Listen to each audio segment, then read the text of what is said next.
Voici un fait psychologique que tu n'es pas prêt à entendre. Ta façon de penser n'est pas vraiment la tienne. Elle a été programmée par l'époque où tu es né. Les psychologues appellent ça le conditionnement générationnel. Et une fois que tu comprends ça, tu vas enfin saisir pourquoi tes parents ne te comprennent pas, pourquoi ton patron te semble déconnecté et pourquoi la génération d'après toi te paraît complètement folle. Tes valeurs, tes peurs, ta vision du travail, de l'amour, de l'argent, tout ça a été façonné par des événements que tu n'as même pas choisi de vivre. Mais attends, ça va beaucoup plus loin qu'une le pense.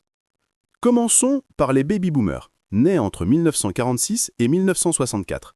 Ces gens ont grandi dans l'après-guerre. Leurs parents avaient survécu à l'enfer. Le message qu'ils ont reçu, travaille dur, tais-toi et sois reconnaissant d'avoir un toit. Psychologiquement, ça a créé une génération obsédée par la stabilité et la loyauté. Un emploi à vie, une maison, une retraite. Pour eux, changer de travail tous les 2 ans, c'est de l'instabilité. Pour toi, c'est de l'évolution. Voici la partie douloureuse. Beaucoup de boomers ont sacrifié leurs rêves pour la sécurité, et inconsciemment, ils en veulent aux générations suivantes de ne pas faire le même sacrifice.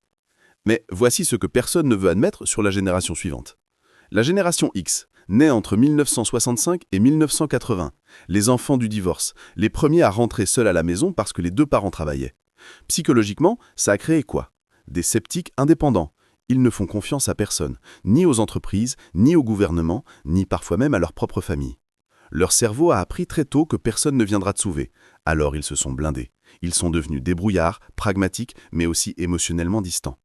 Tu te demandes pourquoi ton père ne dit jamais « je t'aime ». Ce n'est pas qu'il t'aime pas, c'est qu'on lui a appris que montrer ses émotions, c'était une faiblesse.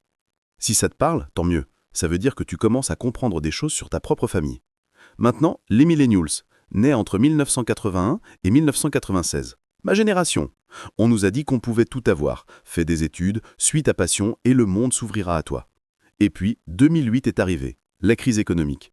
On s'y retrouvait avec des diplômes, des dettes et des portes fermées.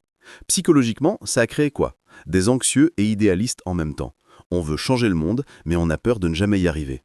On cherche du sens dans le travail parce qu'on refuse de souffrir comme nos parents. Le problème, on compare constamment notre vie réelle à la vie parfaite qu'on voit sur les réseaux, et notre cerveau n'était pas conçu pour ça. Et maintenant, la génération qui effraie tout le monde, et voici pourquoi ils ont peut-être raison. La génération Z, née entre 1997 et 2012, les premiers vrais natifs du numérique. Ils n'ont jamais connu un monde sans Internet. Leur cerveau a littéralement été câblé différemment. Ils traitent l'information plus vite, mais leur capacité d'attention est fragmentée. Ils peuvent gérer 10 onglets en même temps, mais rester concentrés 2 heures sur une seule tâche, c'est un combat. Psychologiquement, cette génération est aussi la plus consciente de la santé mentale. Ils parlent d'anxiété, de dépression, de limites personnelles. Les générations précédentes voient ça comme de la faiblesse. En réalité, c'est peut-être la première génération assez courageuse pour dire la vérité sur ce qu'elle ressent. Mais voici leur ombre. Ils grandissent avec l'impression que le monde va s'effondrer. Crise climatique, instabilité économique, tension sociale. Leur cerveau baigne dans l'urgence permanente. Et ça crée soit une activiste passionnée, soit une paralysie totale. Alors qu'est-ce qu'on fait avec tout ça? Premier point, arrête de juger les autres générations avec ta propre lunette. Leur cerveau a été programmé par des expériences que tu n'as pas vécues. Deuxième point, identifie tes propres biais générationnels. Demande-toi, cette croyance m'appartient vraiment ou c'est juste l'époque qui m'a appris ça? Et troisième point, le vrai dialogue commence quand on comprend que personne n'a choisi son conditionnement. Tes parents ont fait de leur mieux avec le programme qu'on leur a installé, toi aussi, et la génération d'après fera pareil. La plupart des gens vont regarder cette vidéo, se dire « intéressant » et continuer à juger les autres exactement comme avant. Mais toi, si tu as regardé jusqu'ici, c'est que tu cherches à comprendre, à évoluer. Alors, la prochaine fois que quelqu'un d'une autre génération te frustre, respire et demande-toi qu'est-ce que son époque lui a appris que la mienne ne m'a pas enseigné. C'est là que commence la vraie intelligence émotionnelle.